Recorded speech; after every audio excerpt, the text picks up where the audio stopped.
Chat box में confirm कीजिए कि आपके 12th में कौन कौन से चैप्टर हो गए, सारा सिलेबस हो गया है। अभी आप लोगों का JEE एग्जाम भी है, राइट? 2020 के बाद you have your exams, right? हाँ जी। ओके, फाइनली लुधियाना गर्ल्स ने रिस्पोंड किया। हाँ, बाकी स्कूल सेकंड वाला MS तलवार, आप भी बताइए। तो आप लोगों का सिटी इंटीमेशन आ गया होगा कि कहाँ पे है आप लोगों का एग्जाम, राइट? अभी तो आप लोगों के पास सिर्फ आप लोग रिवीजन ही करेंगे अच्छे से, ठीक है? तो यहाँ पे मैं कुछ क्वेश्चंस लाई हूँ, 11th और 12th के। पूरा 11th-12th में जो भी अच्छे क्वेश्चंस हैं वो मैं यहाँ पे लेके आई हूँ, and we will practise those questions, right? So that आप लोगों का एक रिवीजन हो जाए और आप लोगों का लाइक क्लास अच्छे से, क्लास का जो टाइमिंग है, जितना भी टाइम बचा है वो अच्छे से यूटिलाइज हो, ठीक है? सो सभी के सभी बच्चे, जितने भी आप लोग मेरे सामने बच्चे बैठे हो, एक तो ट्राई करो कि कैमरा ऑन करिए please, I just want to see your face. उसके अलावा please take your rough notebook, ठीक है? रफ नोटबुक और पेन लेके बैठिए, क्योंकि आप ये लगा के रखिए जितना आपने मेहनत किया है पिछले 1.5-2 साल में, वो अब आप लोगों को क्वेश्चन प्रैक्टिस करने और देखना है कि आप लोग अटेम्प्ट कर पा रहे हैं या नहीं कर पा रहे, ठीक है? तो टोटल 50 क्वेश्चंस हैं, तो 50 क्वेश्चंस तो नहीं हो पाएंगे, ठीक है? तो अपन जितने भी कर पाएंगे उतने क्वेश्चंस यहाँ पे करेंगे और बाकी के सर आपको करा देंगे। तो आप लोगों को क्या फर्स्ट क्वेश्चन मेरी स्क्रीन पे दिखाई दे रहा है? क्या आप लोगों को फर्स्ट क्वेश्चन बच्चों मेरी स्क्रीन पे दिखाई दे रहा है? एक बार बता दो, दिख रहा है? Okay, nice nice nice nice. So बच्चों, यहाँ पे आपको जो क्वेश्चंस दिखेंगे वो 11th और 12th के दिखेंगे आप लोगों को, ठीक है? ग्रेड 11 और ग्रेड 12 के आपको मिलेंगे, पूरा सिलेबस जो है। आपको क्या करना है? क्वेश्चन ट्राई करना है। तो आपके सामने ये क्वेश्चन दिख रहा है, ये क्वेश्चन है आप लोगों का एटॉमिक स्ट्रक्चर से, ठीक है? क्वेश्चन कहाँ से है मेरा बेटा? एटॉमिक स्ट्रक्चर से।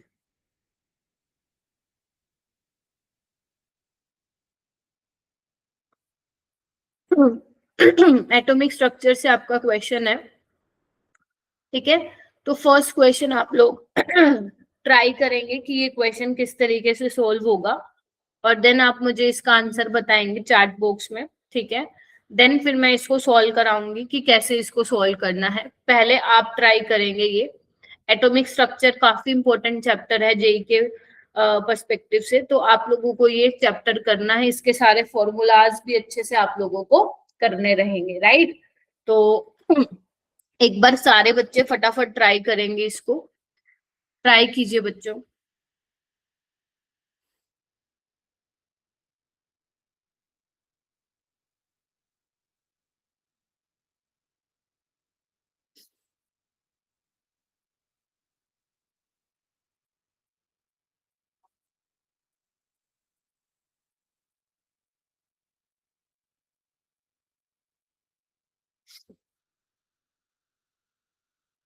आपको बोला हुआ है the electron in the nth orbit of lithium +2 is excited to n+1 orbit using the radiation energy 1.47 into 10⁻⁻17।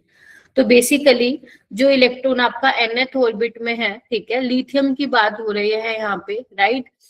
वो एक्साइट कर गया है n+1। आपको नहीं पता है कौन से वाले स्टेट में वो एक्साइट किया है, ठीक है? जो एनर्जी उसने एब्जॉर्ब की है वो की है 1.47 इंटू 10⁻⁻17 जूल। आपको n की वैल्यू बतानी है और आपको RH रिडबर्ग कांस्टेंट की वैल्यू दे रखी है। तो यहाँ पे हम लोग कौन सा फॉर्मूला यूज करेंगे ये आप लोगों को मालूम होना चाहिए। अगर आपको फॉर्मूला नहीं मालूम होगा तो फिर ये क्वेश्चन सोल्व नहीं हो पाएगा, राइट? तो जूल में एनर्जी का फॉर्मूला क्या होता है? तो चेंज इन एनर्जी क्या हो जाएगा? RH into Z², 1/n1² -1/n2, ठीक है? यही फॉर्मूला होता है। बताइए बच्चों, यही फॉर्मूला होता है। n1 आपका लोअर स्टेट को रिप्रेजेंट कर रहा है। एंड प्लीज ये जो क्वेश्चंस मैं करा रही हूँ ये आप लोग अगर अच्छे से कर लेते हो आपको कॉन्फिडेंस भी आएगा, ये सारे आपके पहले प्रीवियस ईयर में पूछे जा चुके हैं क्वेश्चंस, राइट।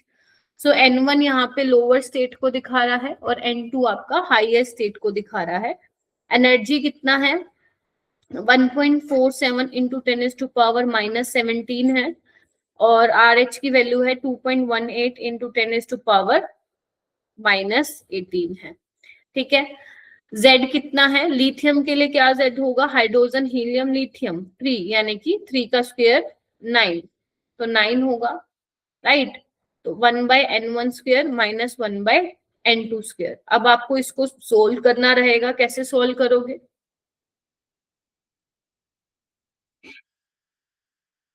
इसको नीचे ले आओ,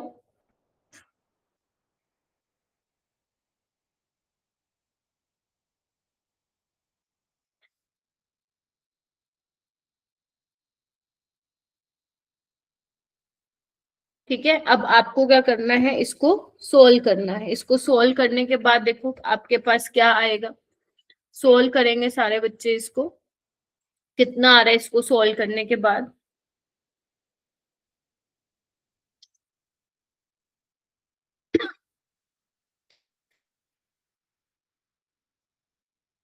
everyone please try to solve.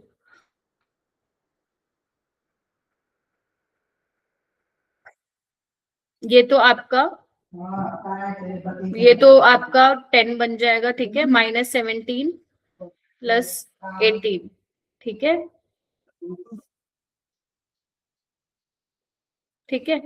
इसको सोल्व करने पे आप लोगों का आ जाएगा 2.18 इंटू 9, ये आपका हो जाएगा 19.62, ठीक है। देखो इतना हो जाएगा, बस। अब आपको इसको सॉल्व करना है, ये कितना आ जाएगा, इसको कैंसिल आउट करने पे 3/4 आ जाएगा, ठीक है। अब अपने को क्या बताना है, n की वैल्यू बतानी है। n की वैल्यू कैसे करोगे, कैसे निकालोगे n की वैल्यू, कंपेयर कर लो।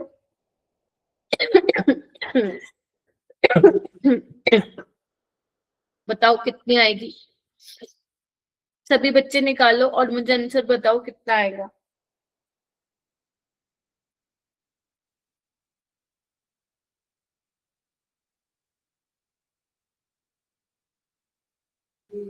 हाँ जी बच्चों बताइए।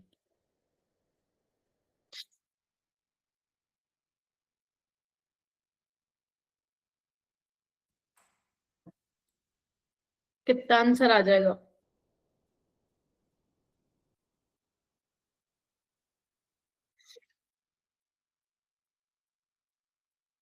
बच्चे इतना क्यों सोच रहे हो आप लोग। देखो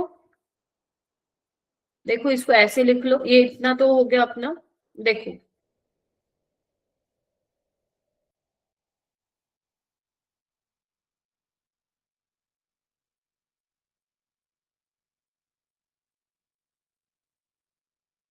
देखो N2 क्या है, n+1 का स्क्वायर है ना। अब तुम देखो n में क्या पुट कर लूं कि मेरे को ये आ जाए, ठीक है, ये आपका n हो गया, राइट।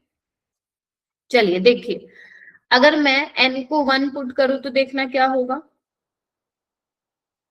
1+1 2, ये तो ये क्या आ जाएगा, 4 - 1 3/4, ये इसके बराबर ही आ गया। तो जब तुम n को 1 पुट करोगे तो आपके पास क्या आ जाएगा, 3/4 आ जाएगा। तो यानी कि इसका ऑप्शन क्या होगा, 1 होगा, ठीक है। तो ये आपको पता होना चाहिए, राइट। इलेक्ट्रॉन वोल्ट में एनर्जी का क्या होता है, 13.6 इंटू 1/n1² माइनस 1/n2², ये इलेक्ट्रॉन वोल्ट में होता है, राइट। आपको ये भी मालूम होना चाहिए और जूल में भी आप लोगों को मालूम होना चाहिए कि क्या होता है, ठीक है। तो आप ये क्वेश्चन आराम से कर पाओगे, ठीक है। ये फॉर्मूला याद रहेगा क्या जो मैंने लिखवाया था, जल्दी बताओ, कंफर्म करो मेरे को, और फिर हम आगे चलते। कैलकुलेशन तो करनी पड़ेगी, पेपर में कैलकुलेटर नहीं मिलेगा तुम लोगों को, ठीक है, पेपर में कैलकुलेटर नहीं मिलेगा तुम लोगों को। ऑल राइट, बोलो भाई, डन है। चलो अब तुम एक काम करो, सिंपल क्वेश्चन करके बताओ, चलो मेरे को ये वाला क्वेश्चन करके बताओ, फोर्थ वाला क्वेश्चन करके बताओ मुझे। ये तो आसान है, क्वांटम नंबर से है क्वेश्चन, ये करके दिखाओ। और चैट में मेरे को आंसर करना।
आपसे पूछा था maximum number of orbital which can be identified with n is equal to 4 and ml is equal to 0। n आपका है प्रिंसिपल क्वांटम नंबर और ml है आपका मैग्नेटिक क्वांटम नंबर, ml की वैल्यू 0 है, राइट। तो अगर आपका n 4 है तो इसके करस्पॉन्डिंग कौन कौन से सब शेल हो जाएंगे, 4s, 4p, 4d और 4f, ठीक है। अब आप लोगों को पता होना चाहिए, बच्चों बोलना पड़ेगा, आप लोग, टीचर को कभी मजा नहीं आएगा पढ़ाने में अगर आप लोग बिल्कुल भी इंटरेक्ट नहीं करेंगे, ठीक है। आई नो कि काफी सारी रिस्ट्रिक्शंस हैं, ठीक है, बट आप थम्स अप दे सकते हो, आप चैट में भी लिख सकते हो। अगर आप ये नहीं करोगे तो हाउ विल यू एक्सपेक्ट कि टीचर एक बहुत अच्छे मूड से आप लोगों को पढ़ा रहा होगा, ठीक है। आप लोगों का पेपर आने वाला है, भाई कुछ तो पढ़े होगे, कुछ तो पढ़ा होगा तुम लोगों ने, पेपर फिर ऐसे ही देने जा रहे हो आप लोग। एस के लिए एमएल की वैल्यू 0 होती है, पी के लिए एमएल की 3 वैल्यू होती है जिसमें से एक 0 होती है, ऐसी डी की 5 वैल्यूज होती है जिसमें एक 0 होती है, और एफ के लिए भी 7 वैल्यूज होती है जिसमें एक की 0 होती है। तो ऐसे कितने ऑर्बिटल हैं जिसमें एमएल की वैल्यू 0 होगी, तो यानी कि आंसर क्या आ जाएगा आप लोगों का, फोर्थ ऑप्शन आ जाएगा। नेक्स्ट क्वेश्चन कीजिए। ये वाला, जीरो डायपोल मोमेंट किसका होगा ये आपको बताना है। करिए, इनमें से कौन से ऐसे कंपाउंड्स हैं जिसका डायपोल मोमेंट 0 होगा, प्लीज बताइए।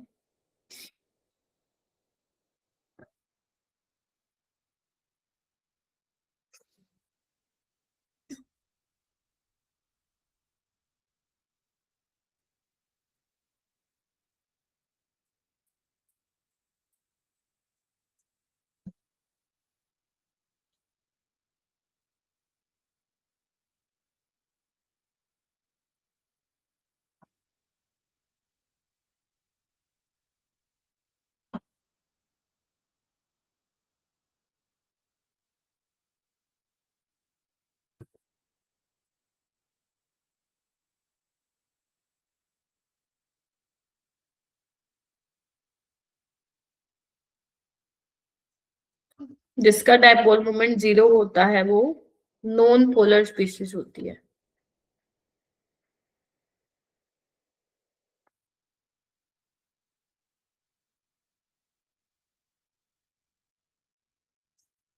ठीक है, तो अब इसमें से बताइए नॉन पोलर कौन होगा।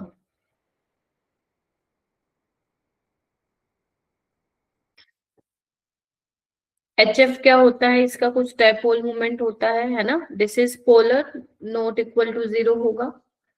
H2 क्या होता है, H2 का 0 होता है डायपोल मोमेंट, ठीक है। CO2 लीनियर है, नॉन पोलर होगा। H2S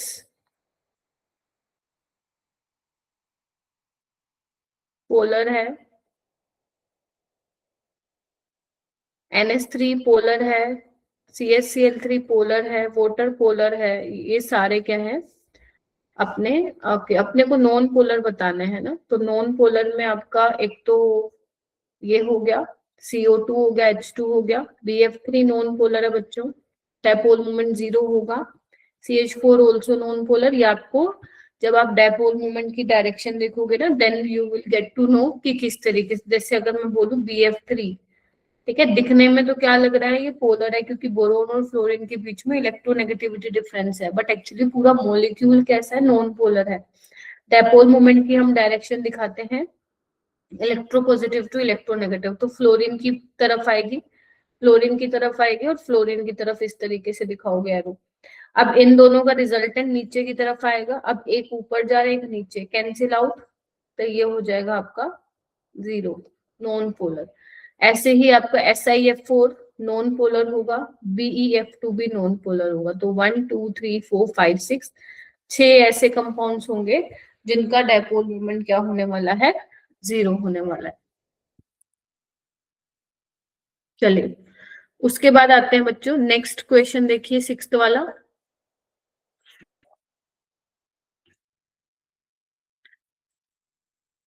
6th वाला क्वेश्चन देखो, ये वाला बहुत इंपॉर्टेंट, जितने भी मैं क्वेश्चन करा रही हूँ ना, ये तुम्हें अपनी शिफ्ट में जरूर देखने को मिलेंगे, तो मेक श्योर आप थोड़ा अगर पढ़ रहे हो तो ढंग से देखो, ठीक है। सो यानी कि अब देखो क्या पूछा आपसे, हाइब्रिडाइजेशन के बेसिस पे सवाल पूछा है, तो करो इसको सोल्व कि किस तरीके से आप इसकी हाइब्रिडाइजेशन निकालोगे। देखो SF4 है, SF4 में क्या होता है, SF4 में 4 बॉन्ड पेयर और 1 लोन पेयर होता है, और जब 4 बॉन्ड पेयर और 1 लोन पेयर होता है तो उसका सीसो शेप होता है, तो A का थर्ड आएगा। BRF3 में 3 बॉन्ड पेयर और 2 लोन पेयर होते हैं, तो वो T शेप होगा, यानी कि फोर्थ ऑप्शन, ठीक है। BrO3 नेगेटिव में क्या होगा, आप निकाल सकते हो, 3 बॉन्ड पेयर और 1 लोन पेयर होगा, यानी कि पिरामिडल, ठीक है। तो C का सेकेंड। NH4 प्लस में 4 बॉन्ड पेयर और 0 लोन पेयर होते हैं, तो ये अपना हो जाएगा टेट्राहेड्रल। आई होप आपको हाइब्रिडाइजेशन निकालने आती है, ठीक है। क्या फॉर्मूला होता है हाइब्रिडाइजेशन का, एक बार मैं बता दूं आप लोगों को, आइए।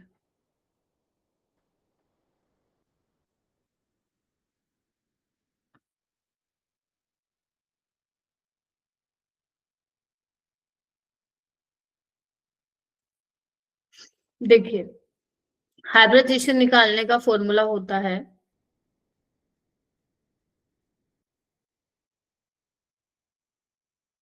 Half of number of valence electron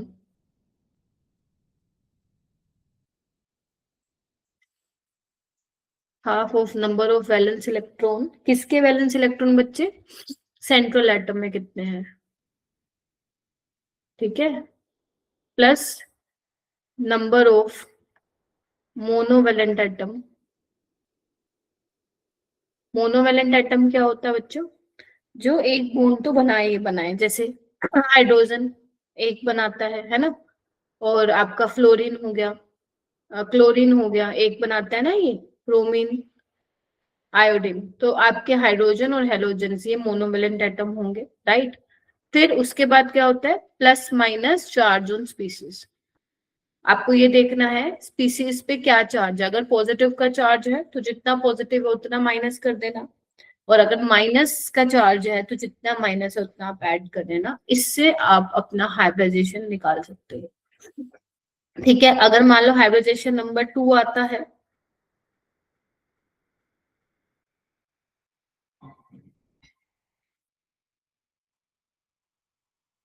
hybridisation number अगर 2 आता है तो sp हाइब्रिडाइजेशन होगी, ठीक है। 3 आता है तो sp2, 4 आता है तो sp3, 5 आता है तो sp3d, और 6 आता है तो sp3d2, और 7 आता है तो sp3d3। ये आप लोगों को पता होना चाहिए। पढ़ा है केमिकल बॉन्डिंग, पढ़ा होगा केमिकल बॉन्डिंग आप लोगों ने फॉर श्योर, है ना। बताइए मुझे, ये दोनों जो स्कूल, 2 ही स्कूल है यहाँ पे, बताइए पढ़ा हुआ है ये।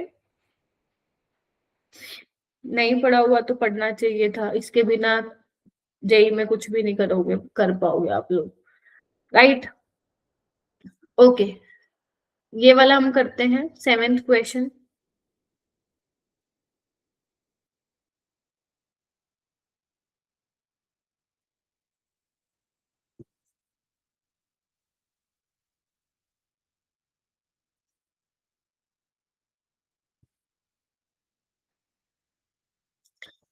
एक मॉलिक्यूल है जिसका फॉर्मूला है AX4Y, ठीक है, has all it's element from P block element. वो कह रहे हैं कि AXY सभी पी ब्लॉक के एलिमेंट हैं, और A है rarest mono atomic non radio active, rarest है, मोनो एटॉमिक है, और मोनो एटॉमिक और नॉन रेडियो एक्टिव, मतलब ए कोई नोबल गैस रही होगी, बोलो, ए कोई भी नोबल गैस का एलिमेंट होगा, ठीक है। फिर कह रहे हैं has the lowest ionisation enthalpy value among A X and Y, ठीक है।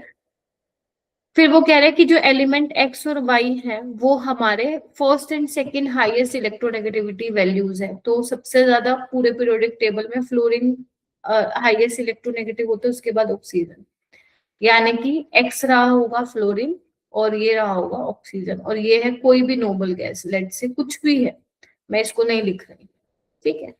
तो ये बन गया XOF4। अच्छा, अब बात आती है यहाँ पे, इधर देखो, देखो, अब यहाँ पे आता है क्या, कि आपको पता है हाइब्रिडेशन अभी मैंने बताया, number of valence electron in central atom. अब आपका जो भी एक्स है नोबल गैस है, ठीक है, अब नोबल गैस है तो यानी कि 8 वैलेंस इलेक्ट्रॉन होंगे इसके अंदर, ठीक है, 8 वैलेंस इलेक्ट्रॉन होंगे, प्लस ऑक्सीजन डाइवेलेंट है, फ्लोरीन 4, तो 8 4 12 बाय 2 6। अब 6 होगा तो किस तरीके से दिखाओगे इसको, फ्लोरीन और ये ऑक्सीजन और यहाँ पे लोन पेयर, ठीक है। तो क्या हुआ ये आपका स्क्वायर पिरामिडल, इसका क्या हो जाएगा आपका शेप हो जाएगा, ठीक है। और वैसे भी आप लोगों को समझ में आ गया होगा एक्स शुड बी जीनोन, क्योंकि जीनोन जो है वो ऑक्सीजन फ्लोरीन के साथ कंपाउंड्स यहाँ पे बनाता है, ठीक है। तो यस, इसलिए एक्स यहाँ पे जीनोन होगा, ये भी आप लोगों को ध्यान रखना है, ठीक है। चलिए, तो आपका ये आ जाएगा, ये वाला क्वेश्चन करो।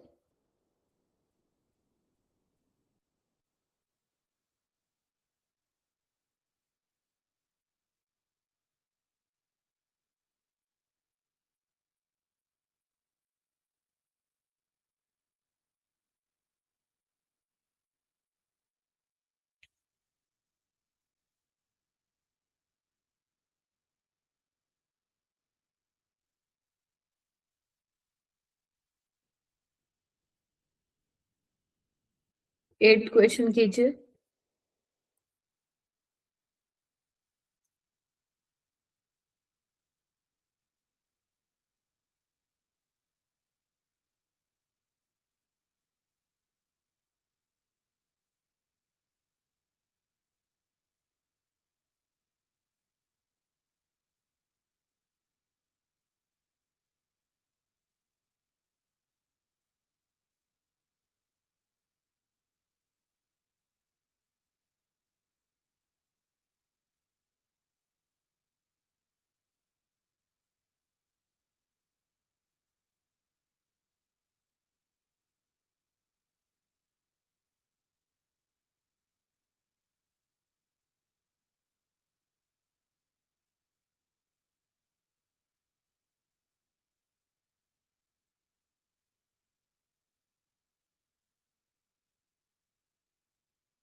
ये वाला क्वेश्चन देखो कैसे करोगे।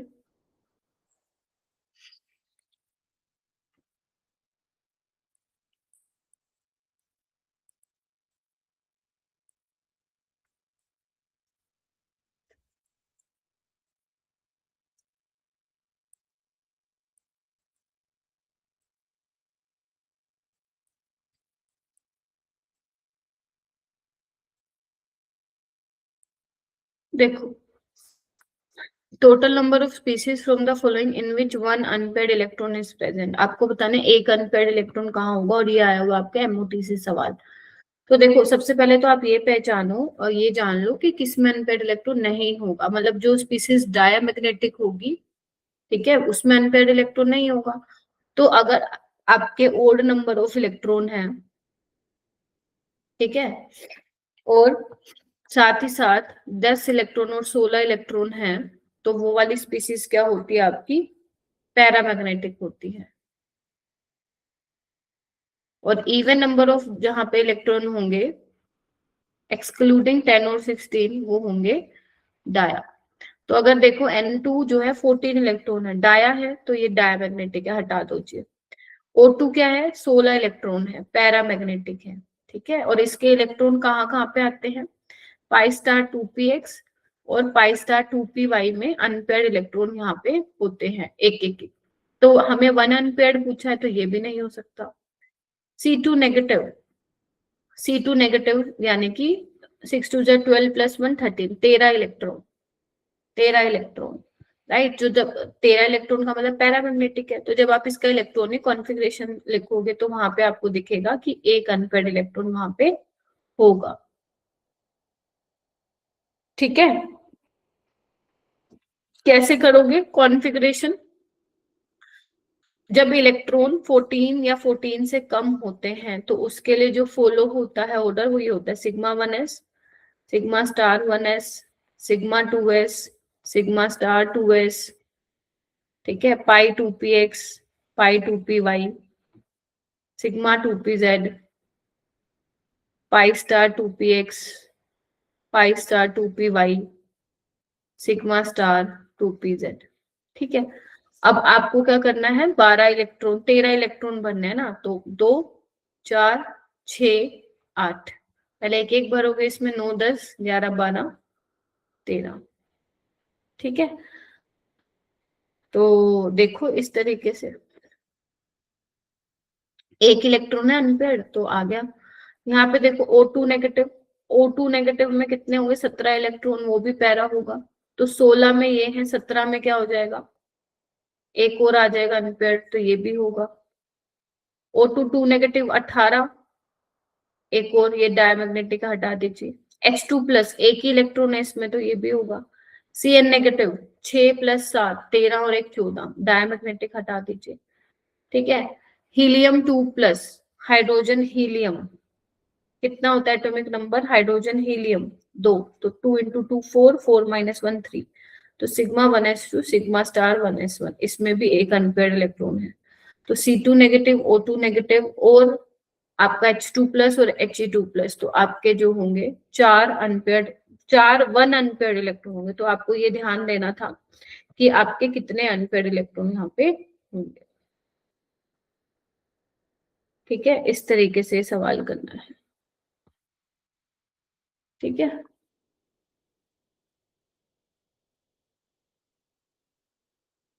उसके अलावा पी ब्लॉक पढ़ा हुआ है आप लोगों ने, पी ब्लॉक नहीं पढ़ा होगा शायद, ठीक है। ये वाला देखो question, the successive 5 ionisation energy of an element, मतलब आपको किसी एलिमेंट की 5 आयनाइजेशन एनर्जी दिए हैं, 800, 2427, 3658, 25000 और 32000, इतना कुछ दिया हुआ है।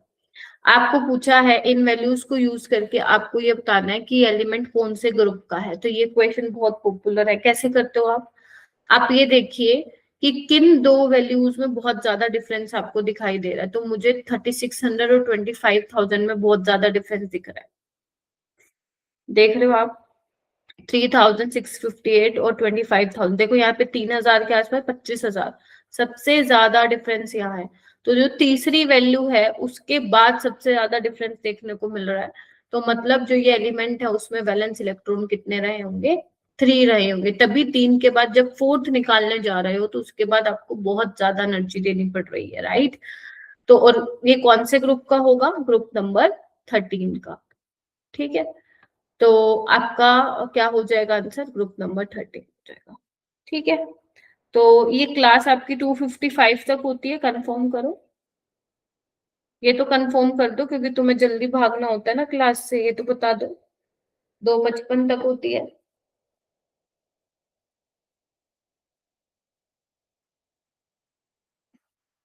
हाँ 2:55 तक ही होती है, मैंने लास्ट एक बार ली थी तो मुझे याद है, ठीक है। सो देखो, अगर आप जेई का सच में देने जा रहे हो एग्जाम तो फिर पढ़ के ही जाओ। अगर आप ऐवी मस्ती करने के लिए जा रहे हो फिर तो मैं आपको कुछ भी नहीं कहूंगी। तो आपको थोड़ा सा पढ़ना चाहिए। जब आपको टीचर्स प्रोवाइड कर रहे हैं कोई चीज, वो पढ़ा रहे हैं, तो आप लोगों को भी सिंसेरिटी के साथ पढ़ना चाहिए। नहीं तो फिर आप अपने टीचर से भी एक्सपेक्ट नहीं कर सकते हो कुछ, राइट। तो आप लोग को सीरियस होना पड़ेगा, अभी नहीं होगे तो आगे लाइफ में होना पड़ेगा, राइट। अभी तो मेरी बात ऐवी ही लग रही होगी आप लोगों को, बट आगे जाके आपको सीरियस होना पड़ेगा, ठीक है। खैर कोई बात नहीं। कल से जो भी आप लोगों की क्लास लगेगी जब तक, तो सर आपकी क्लास लेंगे, ठीक है। तो अभी मैं ये क्लास को यहीं छोड़ूंगी। आप अपना